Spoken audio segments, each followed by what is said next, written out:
ఓం నమో భగవతే శ్రీ రమణాయ. చాలా సంతోషం నాయన. ప్రతి ఒక్కడు దానికి కర్తృత్వం ఉందని, వ్యక్తిత్వం ఉందని, బంధం ఉందని, రాగద్వేషాలు ఉన్నాయని, నాది అని, నీది అని భావిస్తూ ఉంటారు. ఈ మాయలో దేహం పుట్టుక, తమ పుట్టుకనే భావన తీవ్ర స్థాయిలో ఉంటుంది.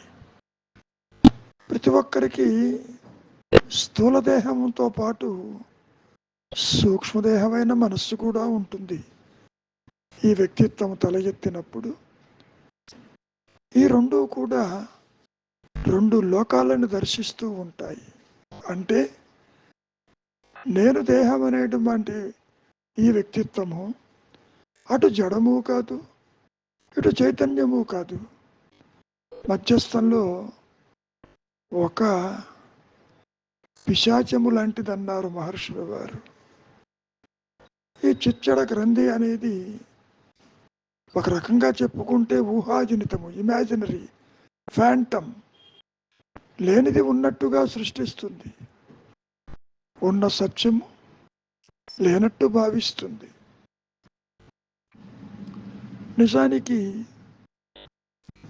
సూక్ష్మంగా విచారిస్తే తానెవరో చూడబోతే అక్కడ ఏమీ లేదు. ఈ ఆలోచన నాది అంటావు, ఆలోచన స్వరూపం ఏమిటో చూద్దాం. ఏమీ లేదు. పోనీ ఆలోచించేవాడికి స్వరూపం ఉందే, నాది నాది అంటున్నావుగా, దానికి ఏమైనా స్వరూపం ఉందా చూడు. అది లేదు. కానీ ఈ వ్యక్తిత్వము, ఈ పరిమితత్వము, ఈ అహంకారము దేహాదులని పట్టుకుని వేలాడుతూ ఆయా లోకాలను దర్శిస్తూ పుడుతూ చస్తూ కాలం గడుపుతూ ఉంటుంది. నిజానికి దేహం చెప్పిందా దేహం ఉన్నట్టు? లేదే. నీవు చెబుతున్నావు ఈ దేహము నాది, ఈ మనస్సు నాది, ఈ సంసారము నాది అంటూ నీవు చెబుతున్నావే తప్ప దేహం చెప్పటం లేదు. మనస్సు అంటే ఏమిటి? ఆలోచన సమూహమే కదా. మనస్సన్నా, అహంకారమన్నా, వ్యక్తిత్వమన్నా, పరిమితత్వమన్నా, మాయా నేనన్నా అంతా ఒకటే. లేనిది ఉన్నట్టుగా అది భావిస్తుంది. ఇంతకీ నువ్వు విచారం చేస్తే ఏమంటున్నారు మహర్షులు వారు? ఈ వ్యక్తిత్వం యొక్క ఉనికిని, అహంకారపు యొక్క ఉనికిని నీవు గనక ఆరాధించగలిగితే, ఇదిగో ఈ అజ్ఞానం అని గోలపెట్టేది, ఈ సాపేక్ష జ్ఞానము పూర్తిగా అంతరించిపోతుంది. ఇప్పుడు కూడా లేదు. అదే అంటారు మహర్షుల వారు, ద్వైత జ్ఞానమంతా అజ్ఞానమే. ఇక్కడ నీవు అంతా అన్యంగా చూస్తున్నావు. జగత్తు అన్యము, దేహం అన్యము, సంసారం అన్యము, చివరికి దైవం కూడా నీకు అన్యమే, ఆత్మ కూడా అన్యమే. అన్యత్వానికి మారుపేరే ఈ అహంకారము.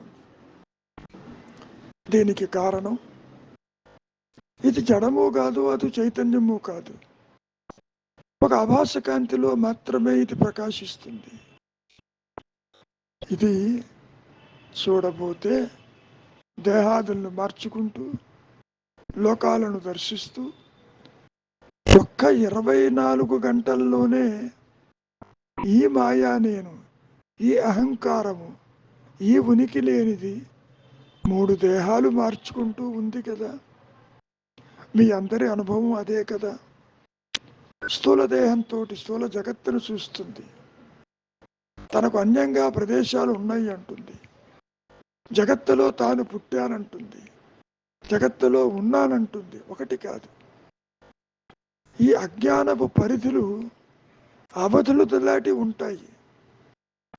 పోనీ ఇంత చెబుతున్నావు, బాగానే ఉంది.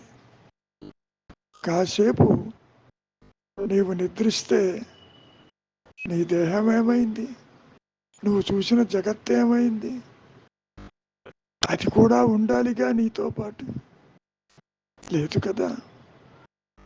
జగత్తు ఆలోచన, దేహం ఆలోచన, సంసారం ఆలోచన, ఇతరుల ఆలోచన అని నీకు ఎంత చెప్పినా నీకు అది సత్యముగా గోచరము కాదు. ఆలోచించకపోయినా ఇతరులున్నారని, జగత్తు ఉన్నదని, దైవం ఉన్నాడని నువ్వు భావిస్తున్నావు.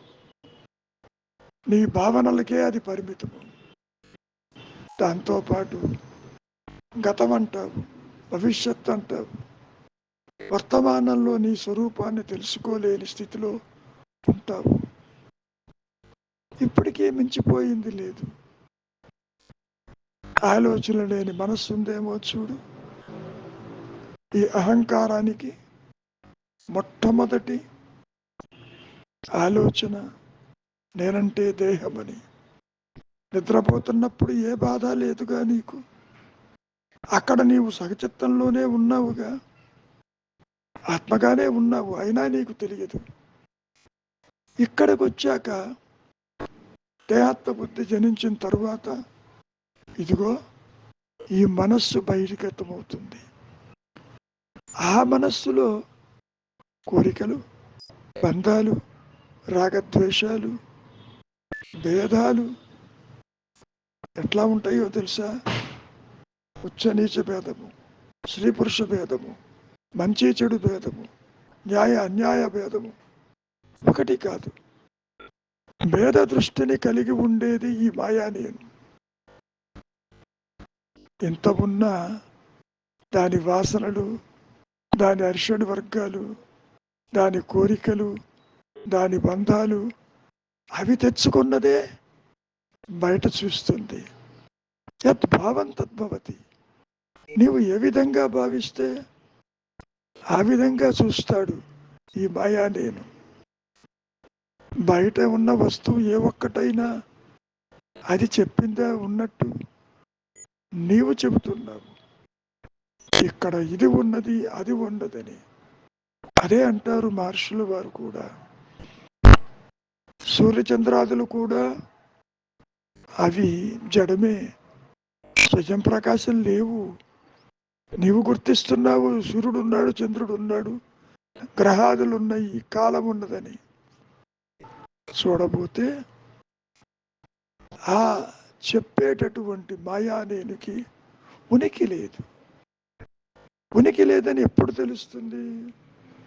ఇదిగో ఈ ప్రాపంచిక సాపేక్ష జ్ఞానం అంతరించిపోతుంది. అప్పుడే నీ సహజత్వం అహంస్ఫురణగా, ఎరుకగా అది ప్రకాశిస్తూ ఉన్న సంగతి అనుగ్రహము చేత అది రివీల్ చేస్తుంది. నీ ప్రయత్నముతో కాదు సుమా. నీవు ఒక పనిముట్టువి.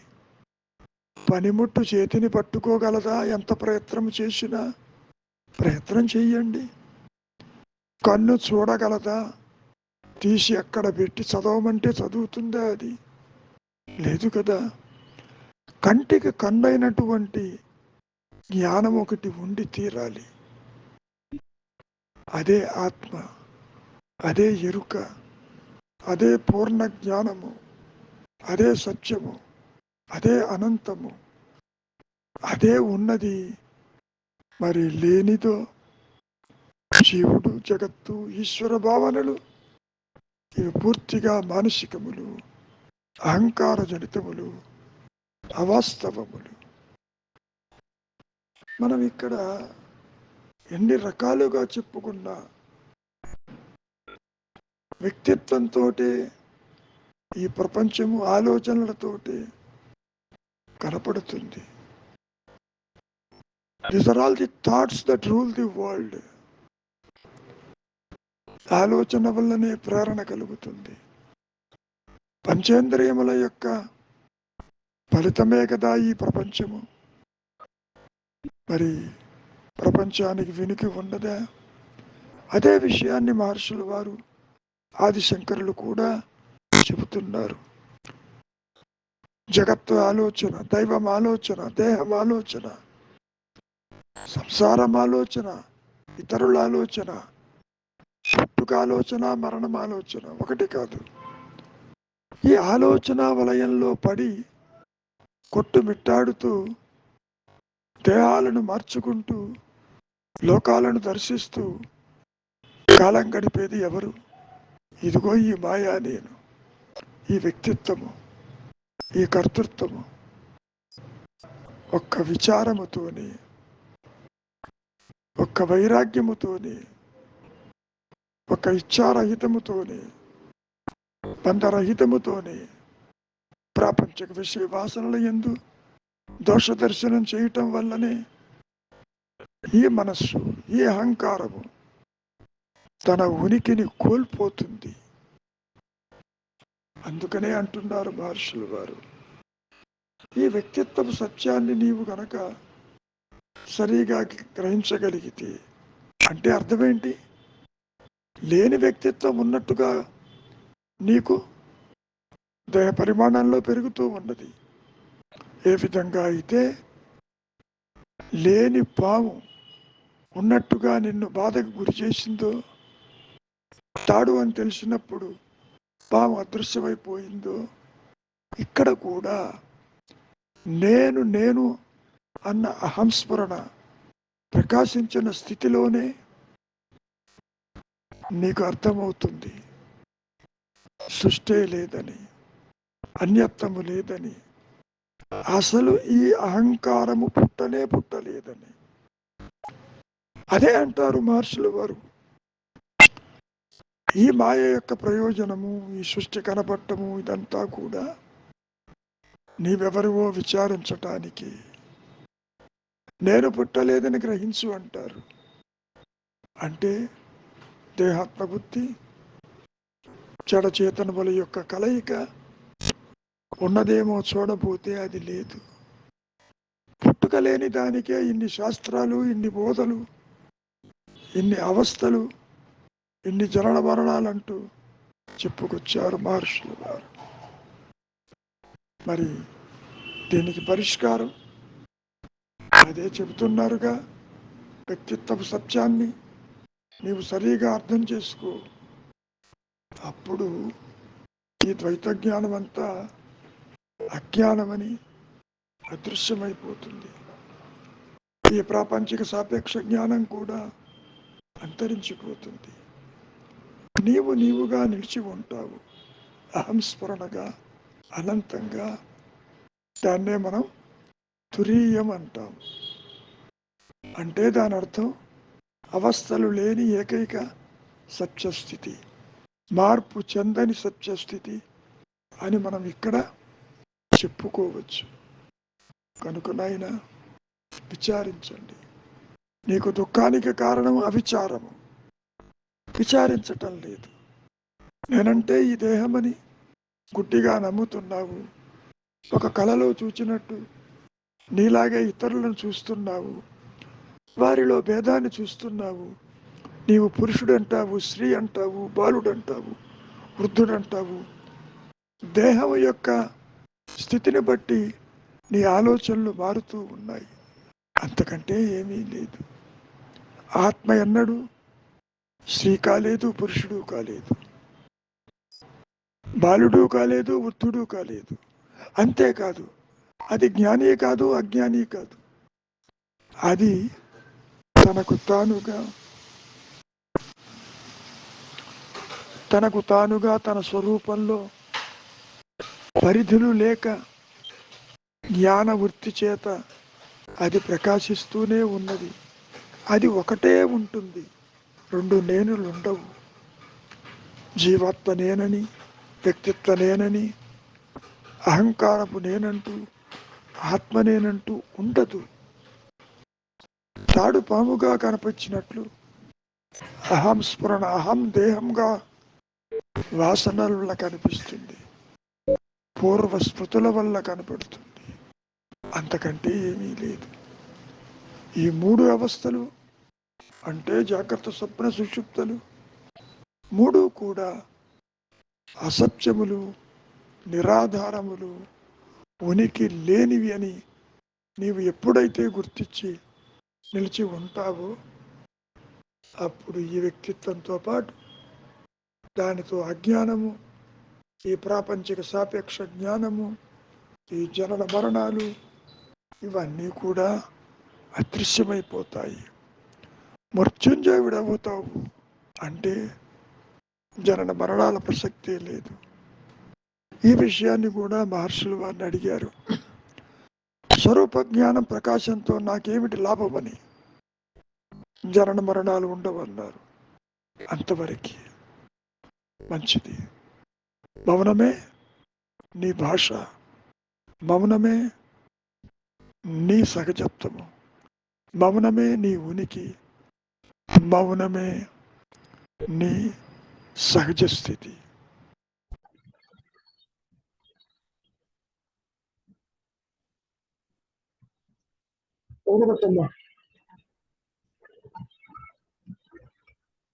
వ్యక్తిత్వపు సత్యాన్ని సరిగా గ్రహిస్తే అజ్ఞానం, దానితో పాటే ప్రాపంచిక సాపేక్ష జ్ఞానం కూడా అంతరించిపోతుంది. ఒక్క నిమిషం, సరిగా అర్థం చేసుకోవడం అంటే సరిగా అర్థం చేసుకోమంటే అక్కడ గురువు గారు సరిగా అర్థం చేసుకోలేకనే కదా. అవును గురువు గారు, అర్థం చేసుకుంటే అవును, అర్థం చేసుకుంటే సత్యస్థితే. ఇప్పుడు వ్యక్తిత్వము యొక్క సత్యత్వాన్ని సరిగా అర్థం చేసుకుంటే అంటారు. దాని అర్థం ఏంటి? నువ్వు అర్థం చేసుకుంటున్నట్టే చేసుకున్నట్ట చేసుకోలేదు. కాబట్టి ఏ విధంగా వ్యక్తిత్వాన్ని అర్థం చేసుకోవాలి? Next question. అక్కడ విచారం అవసరం.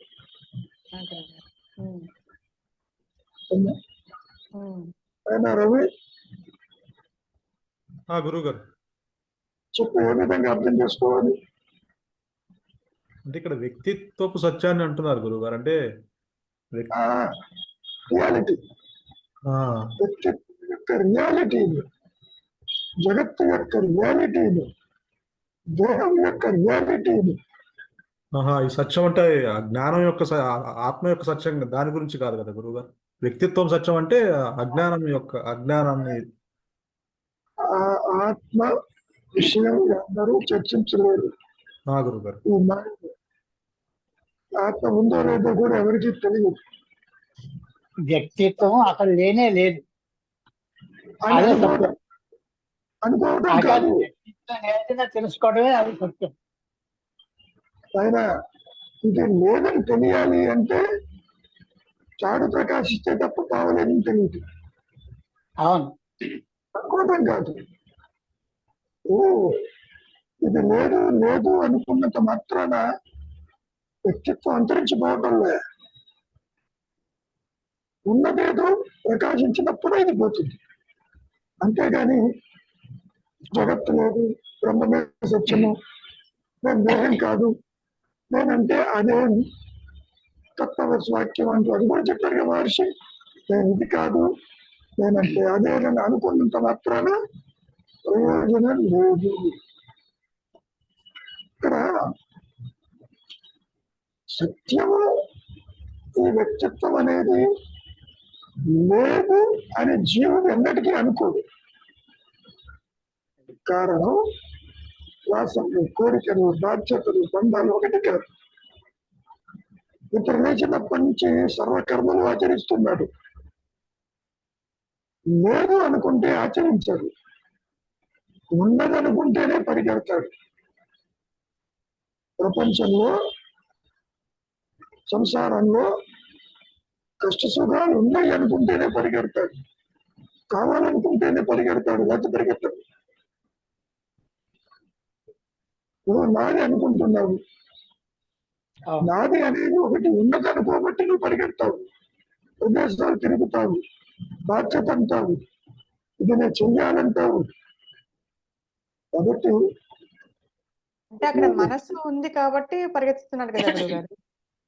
అమ్మమ్మ ఉమ్, మనస్సు అన్నా వ్యక్తిత్వం అన్నా ఒకటే. అవును గురుగారు. ఇప్పుడు ఎంత చెప్పకుండా నా దేహము నా మనస్సుని మీరు అన్నా ఉమ్, ఇంకా ఒకటే. రెండు ఒకటి. అదే మనం ఉంది కాబట్టి పరిగెత్తుతున్నాడు, ఒకటే లేకపోతే పరిగెత్తేవాడు. ఎందుకు పరిగెడుతున్నాడు? నిజం అనుకుంటూ పరిగెడుతున్నాడు. ఏమనుకుంటున్నాడు? అదే. బాధ్యత నిజము, సంసారం నిజము, కష్ట సుఖాలు నిజము. నేను ఏదో ఒక చర్య తీసుకుంటేనే తప్ప పరిష్కారం లేదు అంటూ సాంసారిక ప్రాపంచిక సమస్యలను నిజం అనుకుంటూ పరిగెడుతున్నాడు. అది నిజం అవునా కాదో ఎవరికి తెలియదు. అలా అవునా కాదో కూడా తెలియదు. అందుకని ఏమంటున్నారు, ముందు ఈ అహంకారపు ఈ వ్యక్తిత్వపు సత్యత్వం తేలిపోవాలి. ఆ తర్వాత ఎక్కడికైనా పరిగెత్తు లోపల. అక్కడ వస్తుంది సమస్య. ఇప్పుడు ఎట్లా ఉంటుందంటే నువ్వు ఆత్మవే, ఆత్మ ప్రకాశించగలగాలి. నువ్వు వ్యక్తిత్వంతో బయట చూపుతున్నప్పుడు ఆత్మ ప్రకాశించదు. ఇక్కడ ఒకటే నేను ఉంటుందమ్మా, దానంతటది ఆత్మ ప్రకాశించిన స్థితిలోనే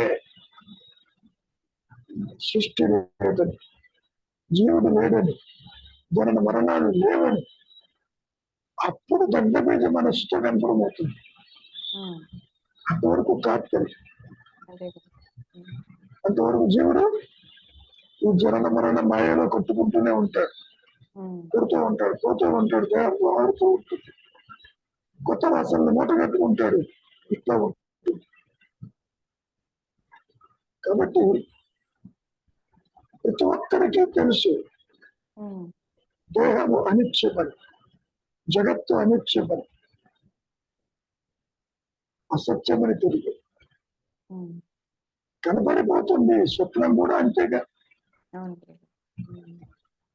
మరి ఏ విధంగా మనం దీనికి పరిష్కారం వెతకాలి అంటే విచారం. ఎంతసేపటికి నాది నాది అనుకుంటూ పరిగెడుతున్నావుగా. ఈ నాది అనే వాడి యొక్క సత్యత్వం ఎంతవరకు ఇక్కడ ఎంత క్రిటికల్ గా ఉంటుందంటే అబ్బా, ఈ మాయానేమిటి తన స్వరూపం తెలుసుకునే కెపాసిటీ లేదు. విచారించుంటాడు బాగానే, లోపలికి పోవటం, తల కిందగా పడిపోవటం, నీ సహజత్వ ఆత్మ ప్రకాశించడం, ఆ విధంగా ఉండదు. విచారిస్తే నీకు ఆన్సర్ దొరకదు. విచారము ఇజ్ ఈక్వల్ టు ఆత్మ కాదబ్బా. విచారం వల్ల, వైరాగ్యం వల్ల అనుగ్రహం ఉంటేనే అప్పుడే ప్రాబ్లం సాల్వ్ అవుతుంది. అనుగ్రహం అంటే ఆత్మ ప్రకాశం.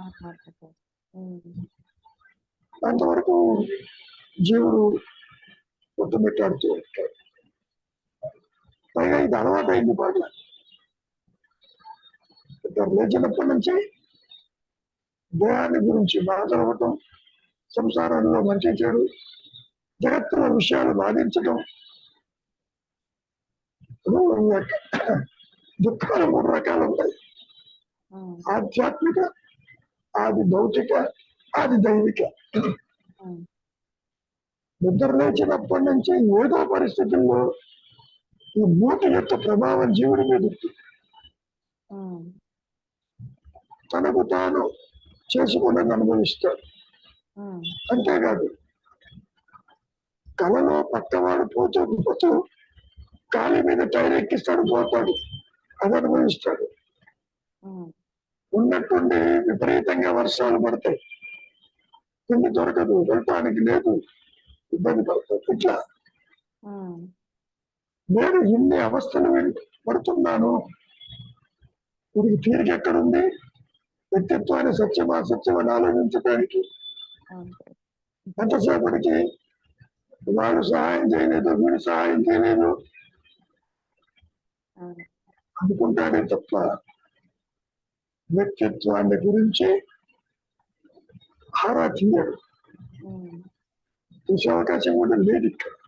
అవును గురుగారు. చూడమ్మ పూర్తిగా ఇంకేమైనా ఉందా?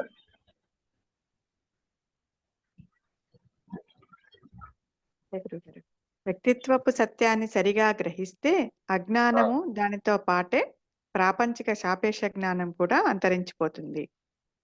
ఇక్కడ సరిగా సరిగా ఆరా చేయటం అంటే ఏంటి? ఆత్మ ప్రకాశంతోనే సమస్య అవుతుంది. అది ప్రకాశం కానంత వరకు, అది నీ స్వరూపం అని తెలియనంత వరకు, అనుగ్రహం రానంత వరకు నీవు ఎన్ని తంటాలు పడినా నీకు సమాధానం దొరకదు.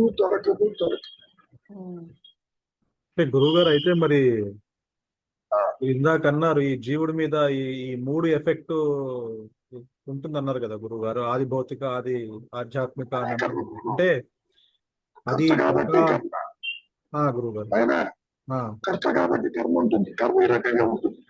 అంటే మనం ఎంత విచారణ చేసి మనం ఎంత వరకు నిశ్చలంగా ఉన్నా కూడా ఇటువంటి సంఘటనలు ఎదురైనప్పుడు జీవుడి మీద అంటే అది సత్యం ప్రకాశించినంత కాలం వరకు ఈ జీవుడికి దుఃఖం తప్పదా గురువుగారు అయితే?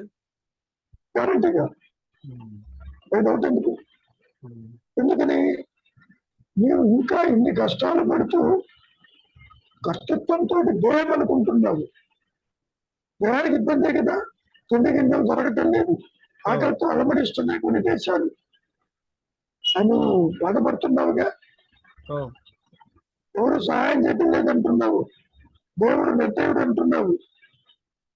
ఒకటి కాదు, ఇవన్నీ ఎందుకు వచ్చినాయి? మాయలో ఈ స్వప్నమైనటువంటి జాగ్రత్తావస్థలో మూలము తెలియకపోవటం వల్ల నీవు అనుకున్నంత తేలిక విచారం చేయంగానే నువ్వు విచారం చేశావు, నేను ప్రకాశిస్తున్నాను పండు. ప్రకాశం దాకా కాదు, విచారణ చేసినంత మాత్రాన ఆలోచనలు తగ్గట్లేదు, నిశ్చలత్వానికి రావట్లేదు. అయినా విచారం చేస్తే నువ్వు దేనికి చేస్తున్నావు?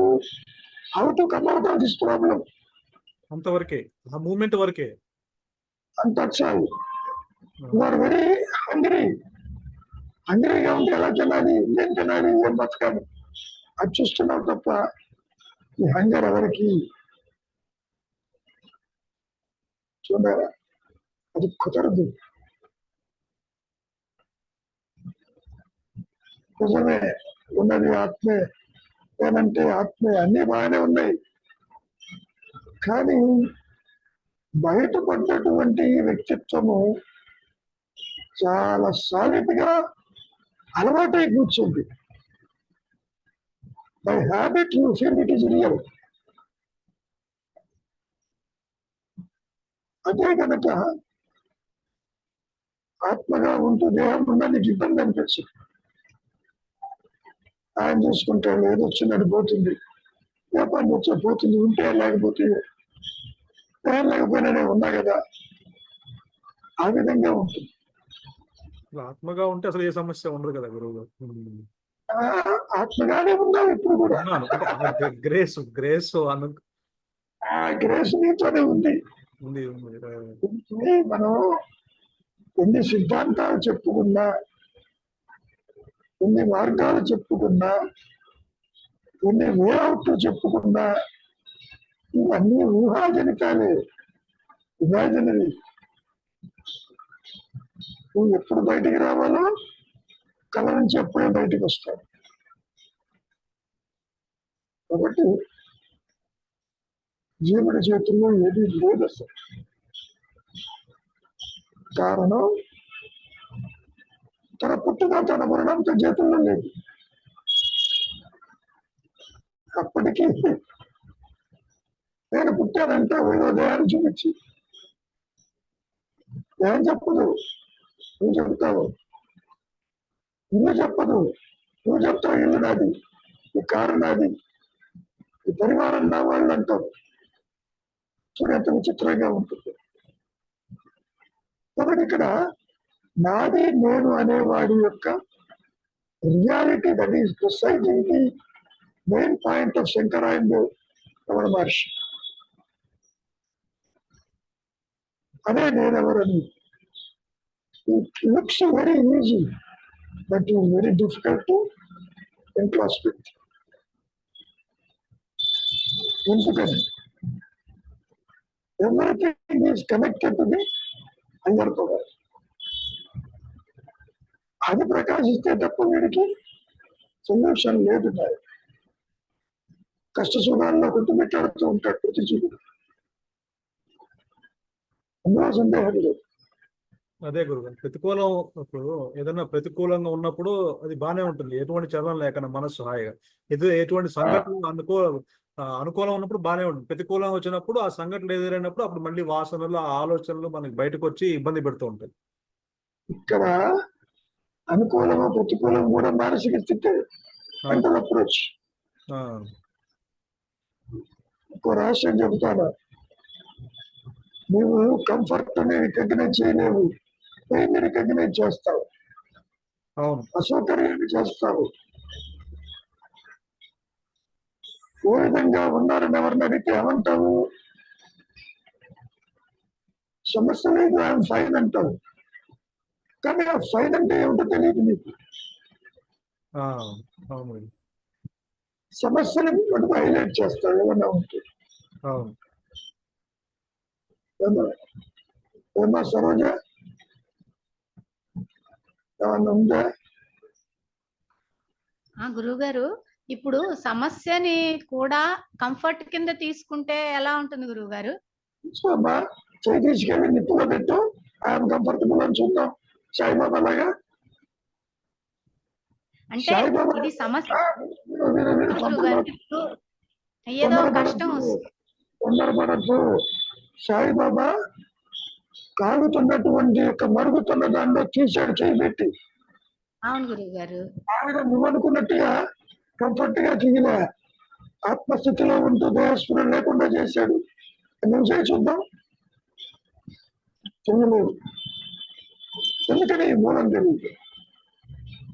అదే గురువు గారు. అనుకోవటం కాదు తల్లి, యు ఆర్ కాంకనైజింగ్. ఒక్కసారి నువ్వు గుర్తించావు అంటే నీ ఎమ్మడి పడుతుంది.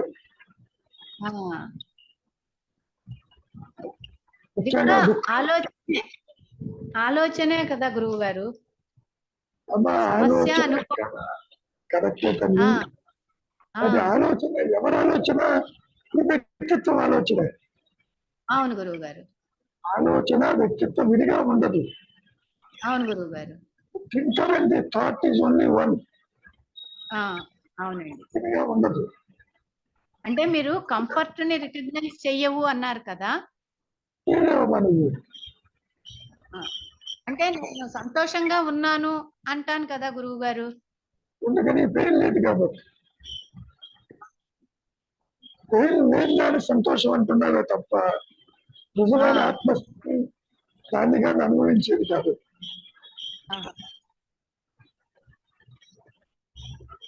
ఆకలి లేకపోతే లేదని చెబుతావే తప్ప, అవునండి, ఆకలి ఉన్నప్పుడు ఆకలి ఉందా లేకపోయినా ఒకటే అని చెప్పవు. అవును, కరెక్టే గురువు గారు, కరెక్టే. కంఫర్ట్ అంటే నీ ఆత్మస్థితి. ఈ చైతన్యము అసోసియేట్ అయినప్పుడు దేహ సమస్యలన్నింటినీ చూస్తుంది. అది అవునండి, అవును, ప్రపంచంలో విషయాలు చూస్తుంది. కరెక్టే గురువు గారు. ధనాన్ని గురించి చూస్తుంది, సౌకర్యం చూస్తుంది. నువ్వు అనుకుంటావు ఇంత సంపాదించినా ఈ డబ్బుకు విలువ లేదు, నాకు కావాల్సి రావట్లేదు అంటావు. కాలంతో పాటు వాడి విలువలు మారుతూ ఉంటాయి. అవునండి, అవును. ఇప్పుడు కానీ పెడితే బస్తాడు బియ్యం వచ్చేది, ఇప్పుడు కాలం లేదు అసలు. మరి ఈశలు షేర్లు అంటుండేవారు నా చిన్నతనంలో. అవునండి.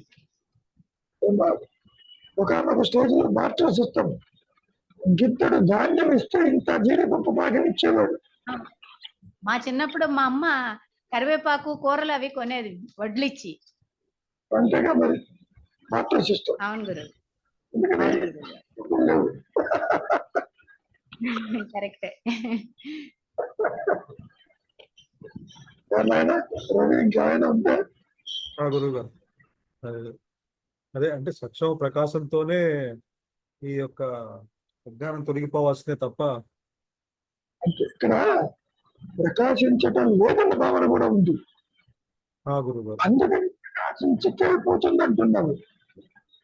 ఇప్పుడు కూడా అది ప్రకాశిస్తూనే ఉన్నది. అది లేకుండా రవి లేడక్కడ. కానీ మీ దృష్టి మాత్రం అన్య చింతనలో ఉంది. అందుకని తెలియటం మీరు అసత్యం సత్యం అనుకుంటున్నారు. ఇది అసత్యం అని తెలియదు.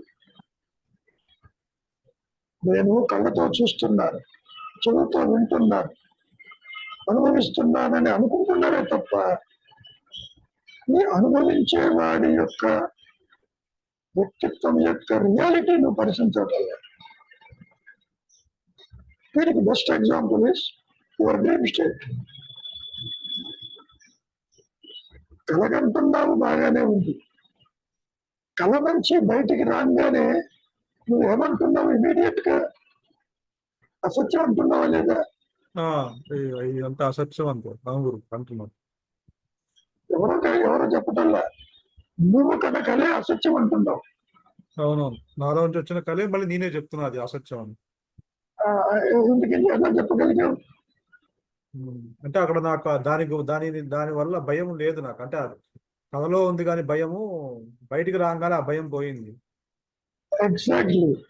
ఇక్కడ కూడా జాగ్రత్త అవస్థ అనే కళ నుంచి నీ స్వరూపానికి వెళ్ళినప్పుడు ఈ భయం కూడా ఉంటుంది. అది భయం.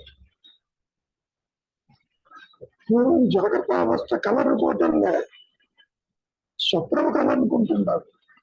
నిద్ర గురించి పట్టించుకోవటం లేదు. ఈ జాగ్రత్త అవస్థ కళతో పోలిస్తే సత్యం అనుకుంటున్నావే తప్ప ఇది కూడా భ్రమజనితము, కలసమము అనేటటువంటిది మీకు ఏర్పడితేనే తప్ప ఎలా ఏర్పడుతుంది? స్వరూప జ్ఞానంతో ఏర్పడుతుంది. మరి ఇక్కడ గురుగారు ఇప్పుడు విచారణ, ఇప్పుడు స్వరూప ఎంత ఈ రాగద్వేషాలు కానీ, భయాలు కానీ, కోపాలు కానీ, ఇవన్నీ ఎంత అసత్యం అని చెప్పుకున్నా, విచారణ అది రియాలిటీ తెలిసిన తర్వాతనే ఇక అంతమవుతుంది తప్ప. అంటే చెప్పుకోవడం కాదు తల్లి, ఆ, ఇది అసత్యమని నువ్వు మాటి మాటికి జపం చేయటం కాదు. ఉమ్. సత్య ప్రకాశంతోనే వెలుగుతోనే చీకటి పోతుంది. అదే గురుగారు, అది మీరు ఇందాక అన్నారు సత్య ప్రకాశంతోనే వెలుగుతోనే చీకటి పోతుందని. అలాగే ఇప్పుడు ఈ విచారణ దాన్ని అంటే అది వెలుగుతోనే పోతుంది. బట్ విచారణ అనేది ఇప్పుడు నేను కళ్ళతో చూస్తున్నాను, నేను నడుస్తున్నాను, నేను పోతూ ఉన్నాను అన్న అక్కడ అది నేను అనేదంటే ఉన్నాననే దాన్ని అక్కడ చూసిన నేను నడుస్తున్నాను, నేను మాట్లాడుతున్నాను అన్నటప్పుడు ఆ ఉన్నాననేది ఏదైతే నాకు తెలియకపోయినా కూడా ఆ గుర్తించే ఆ ప్లేస్ ని, ఆ స్థలాన్ని నేను విచారణ చేయడంలో అది వర్తిస్తుందా గురుగారు? చేయలేమమ్మా. ఉమ్. అది కూడా చేయలేనంటారు. చేయలేవు. ఎందుకని? ఉమ్. ఆలోచనకి ఆలోచన మధ్యలో గ్యాప్ కూడా నువ్వు చూడలేదు. అవస్థకి గ్యాప్లో చూడలేదు. నీకు ఆలోచన ఉంటేనే నీకు ఉనికి ఉంటుంది. ఆలోచన లేకపోతే ఆ ఉనికి కోల్పోతావు. కంటిన్యూస్ గా ఒక చైన్ రియాక్షన్ గా ఉంది కాబట్టి నీకు జాగ్రత్త అవస్థ స్వచ్ఛంగా కనబడుతుంది. సినిమా రీల్ ఉంది, ఒక్కొక్క ఫిల్మ్ చూపిస్తే నీకు సినిమా అర్థం కాదు. కంటిన్యూస్ గా పడుతూ ఉంటే సినిమా కదులుతున్నట్టు కనబడుతుంది. అవును గురుగారు. ఇక్కడ continuous thoughts are projected and the images are taken as real.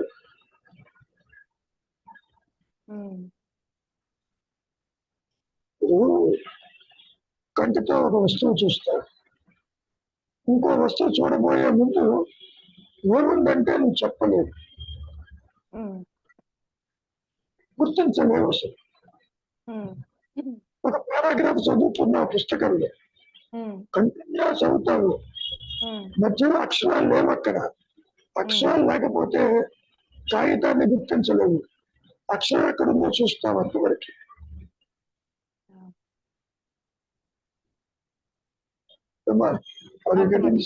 అర్థమవుతుంది గురువు. ఉమ్, ఇది continuous projection of the thoughts. Um, break ఇస్తే ఇది ఇంకా చూడలేదు, బ్రేక్ ఇస్తే చూడలేదు. ఉమ్, చూడలేదబ్బా. అందుకే మౌనము, అందుకే విచారము, అందుకే అంతర్ముఖం, అందుకే థాట్స్. ఆలోచన లేని మనస్సు అదృశ్యమైపోతుంది. ఉమ్, అహంకారానికి ఆయువు పట్టు థాట్స్. అవును గురుగారు. ఆహారం లాంటిది. ఒక చిన్న క్యాటర్ పిల్లలకి చెప్పారు, ఉమ్, ఒక పుట్టు చిక్కితేనే ఆ పురుగు పడిపోతూ ఉంటుంది, ఉమ్, పట్టు చిక్కలేదనుకో పడిపోతుంది. ఇక్కడ కూడా ఆలోచననే పట్టు చిక్కకపోతే ఉమ్, ఈ మాయా నేను రాలిపోతుంది, వ్యక్తిత్వం ఉండదు. అదే. ఉమ్, వ్యక్తిత్వానికి పట్టేమిటి? నేనంటే దేహం అన్న పచ్చబడ్డ ఆలోచన. ఆ,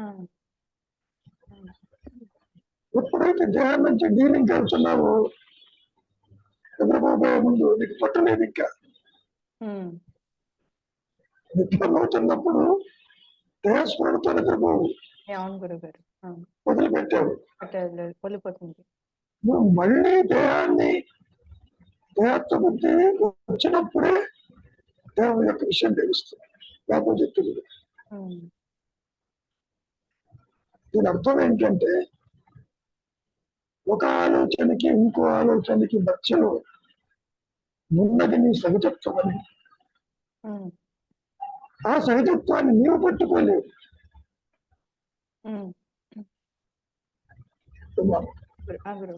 ఉమ్, ఒకసారి నేను ఉన్నానన్నది ప్రకాశిస్తే చాలా తేలిగ్గా ఉంటుంది, మనం పట్టుకోవాల్సిన పని లేదు, ఉమ్, అది సాగిపోతూ ఉంటుంది. తెల్ల కాగితం మీద ఉమ్, అక్షరాలు చూస్తావే తప్ప కాగితం చూడదు. అవును గురుగారు. ఉమ్, ఒకసారి నువ్వు కాగితం చూసావనుకో అక్షరాలు కనపడవు నీకు.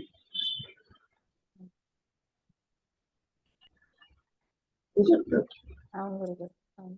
కాబట్టి ఆత్మస్థితిలో అహంకారము తల ఎత్తదు. ఉమ్, అందుకని చూచే దేహము, చూడబడే జగత్తు ఏది ఉండదు అక్కడ. త్రిపుటి అంటారు, జీవుడు జగత్తు ఈశ్వర భావనలు ఒకేసారి ఉద్భవిస్తే ఒకేసారి అంతరించిపోతాయి. కాసేపు నిద్రపోతేనే ఈ అవస్థ అట్లా ఉంది. ఏం లేదు. ఉమ్, ఏం లేదు. ఎందుకు మాటికి నిద్రావస్థను తీసుకొస్తారు అంటే ఉమ్, ఈ స్వరూపం డీలింక్ అయింది అక్కడ, అహంకారము డీలింక్ అయింది. ఉమ్, ఉమ్, డీలింక్ అనేది నీ సహజత్వం. యాక్చువల్గా చెప్పాలంటే ఉమ్, లింకింగ్ నీ సహజత్వం కాదు. అదే గురు. అదే అంటే నేను అనేది ఇప్పుడు ఆ సహజత్వాన్ని ఇక్కడ జాగ్రత్తావస్థలో ఏదైనా పని చేస్తున్నప్పుడు, ఇప్పుడు నేను ఇది చేస్తున్నాను అని అన్నటప్పుడు అక్కడ ఆగిపోవడము, ఇది చేస్తున్నది అంటే నాకు తెలియకపోవచ్చు గురుగారు, అది తెలియదు. కానీ అక్కడ ఒక క్షణం ఆగిపోవడము, దాన్ని ఆ ఖాళీ స్థలాన్ని ఉండేది అదేనే అని చెప్పేసి నాకు భావన రావడము, అదే దానికి అలా చేయడం వర్తిస్తుందా అని అడుగుతున్నాను గురుగారు. నా భావన వస్తుంది ఉమ్, కానీ సత్యం అవగతం కాదు. ఉమ్, ఉన్నానంటావు, బాగానే చూస్తున్నాను, చేస్తున్నాను, ఉమ్, అయోమయంగా ఉన్నానంటావు. ఉమ్, ఇవన్నీ మానసికమైన ధోరణులే తప్ప ఆత్మస్థితి ఎక్స్క్లూజివ్ గా వచ్చినప్పుడు దీని అడ్రస్ ఉండదు అక్కడ, ఈ అహంకారం అడ్రస్. అంటే ఈ భావన కూడా మనసుతో చేసేది కాబట్టి. మనస్సు అంటే ఆలోచన. ఆలోచన. కాబట్టి ఈ వ్యక్తిత్వాన్ని బంధించేది తన ఆలోచన మాత్రమే. అదే అన్నారు మహర్షి, నీ ఆలోచన నీ స్వరూప జ్ఞానానికి అంటారు. ఇక్కడ స్ఫురణ ఉంటుంది. ఆలోచన వచ్చినప్పుడేమో స్ఫురణతో పాటు ఆలోచనతో నువ్వు బయట దూకుతావు. స్ఫురణ వదిలిపెట్టి దూకవు. బంగారంతో పాటు నామరూపత్వం కనపడుతుంది నీకు. అట్లా మట్టితో పాటు పాత్రలు కనపడతాయి, మట్టితో పాటు వస్త్రాలు కనపడతాయి. ఇది బాగా అర్థమవుతుంది. కానీ ఆత్మ దగ్గరికి వచ్చేసరికి ఈ వ్యక్తిత్వానికి ఆ గ్రిప్ ఉండదు. ఆత్మని పట్టుకోవటానికి చేతకాతానికి పట్టుకోలేదు కూడా. కారణం దీని పుట్టుక దీని మరణం దీని చేతుల్లో లేదు. ఒక దాని మీద ఆధారపడి ప్రకాశిస్తుంది. అసలు ఇది ఉందో లేదో తెలియదు. ఇప్పుడు అంతా బ్రహ్మమే అన్నాడు, బాగానే ఉంది. ఇప్పుడు మూలము తెలిస్తే అంతా బ్రహ్మము, తెలియకపోతే జీవుడు ఆ వస్తువు జగత్తు నిత్య కొందరే సత్యం అట్లా ఉంటుంది. ఏ ఒక్క వస్తువు కూడా అది ఉన్నట్టు నీకు చెప్పటం లేదు. నువ్వు చెబుతున్నావు ఇక్కడ అది ఉంది ఇది ఉంది. ఇవన్నీ నీ భావన. అదే మహర్షి ఉపదేశాలలో చెప్పింది, భావ శూన్య సద్భావ సృష్టికి అన్నారు. చెప్పడం బాగానే ఉంది. నువ్వు భావశూన్యంలో కంటిన్యూస్ గా లేవు. ఒకవేళ కాసేపు నిద్రపోయిన వాసనలతోనే నిద్రపోతుంటాం. జాగ్రత్త అవస్థలో కూడా ఏ పని పాట లేకుండా ఉన్నప్పటికీ ఎంతో నంటి పెట్టుకుని ఏం చెయ్యాలంటూ కాసేపు నిద్రపోతాం, మళ్ళీ వచ్చేస్తాం. ఆ గ్యాప్ ని గుర్తించటం దీని చేత కాదమ్మా, గుర్తించలేదు. అందుకని అంటున్నారు, ఈ వ్యక్తిత్వపు సత్యత్వాన్ని నువ్వు విచారించినంత కాలము ద్వైతము సత్యంగా కనపడుతుంది. ఏదో జరిగిపోతుందంటారు, ఏదో ఉన్నదంటారు.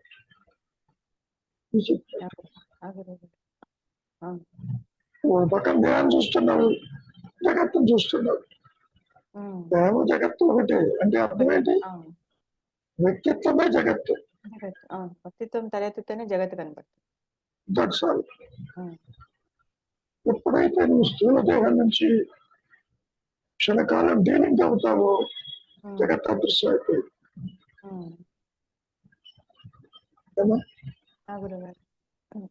కాబట్టి ఆదిశంకరులు ఇదే మాట అన్నారు, ఏమో జగత్తు సత్యమైతే అది నీతో ఎందుకు ఉండవు? నిద్రపోతున్నప్పుడు కలగనప్పుడు ఉన్నాయా? లేవు కదా.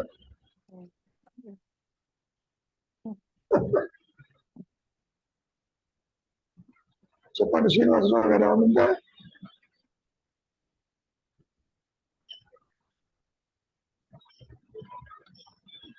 పుణ్యకాలం అయిపోతుంది. ఏం లేదు సార్ చెప్పారు. ఏమైనా రవి ఇంకేమైనా ఎడిషన్స్ ఉంటే చెప్పండి. అదే అంటే ఇప్పుడు నేనెవరు అని నేను క్వశ్చన్ వేసుకున్నప్పుడు అక్కడ నాకేం దొరకట్లేదు గురువు గారు. అంటే ఒకవేళ ఆ స్థితిలో కొంతసేపు ఉంటే అది నిద్రలోకి వెళ్ళిపోతున్నాను. అది అంటే ఆ స్థితిని అది అలా ఎక్కువసేపు అలవాటు చేసుకోవాలి గురువు గారు, ఈ మరి ఆలోచన తగ్గుముఖం పట్టాలంటే. నువ్వు అవటం కాదు, ఆల్రెడీ తెర ఉన్నది. ప్రొజెక్షన్ లేకపోతే తెర ఉంటుంది అక్కడ, కానీ నువ్వు నిద్ర అంటున్నావు.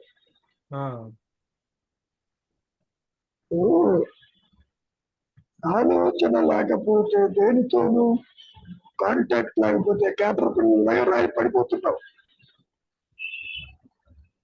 అందుకని దాని నిద్ర అంటున్నావు. ఆ, కానీ ఇప్పుడు ఇది రియాలిటీ. అజ్ఞానం అది కాదు, జ్ఞానం అది.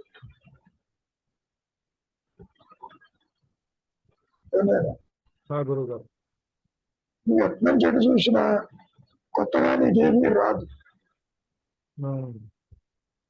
ఈ వ్యక్తిత్వాన్ని అట్టి పెట్టుకుని అది ప్రకాశించదు. తర్వాత ఇది కనపడుతున్నా ఇబ్బంది లేదు, ఇదంతా దానిలోనిదే. ఎందుకని నీ కర్తృత్వంతో సంబంధం లేకుండా ఇది సాగిపోతూ ఉంటుంది. దానికి ఒక మంచి ఉదాహరణ చెప్పాడు మహర్షి. నువ్వు ఒక చోటుకి వెళ్ళాలనుకుంటావు, మనస్సు ఇంకో చోటు ఉంటుంది, దూరం కదిలిపోతుంది అక్కడికి. అవును. అదేవిధంగా దేశ విదేశాలు ప్రయాణం చేస్తుంటాం. ఇది చెప్పలేదు. అవును గురువు గారు. కాబట్టి ఏ పని మీదనైతే దేహం వచ్చిందో అది సాగిపోతూ ఉంటుంది అని చెప్పాలి. కానీ నువ్వేమనుకుంటావు, నేను చేస్తేనే అవుతుంది లేకపోతే కాదు కదా. అట్లా ఉంటుంది. నువ్వు అనుకుంటావు, లేకపోతే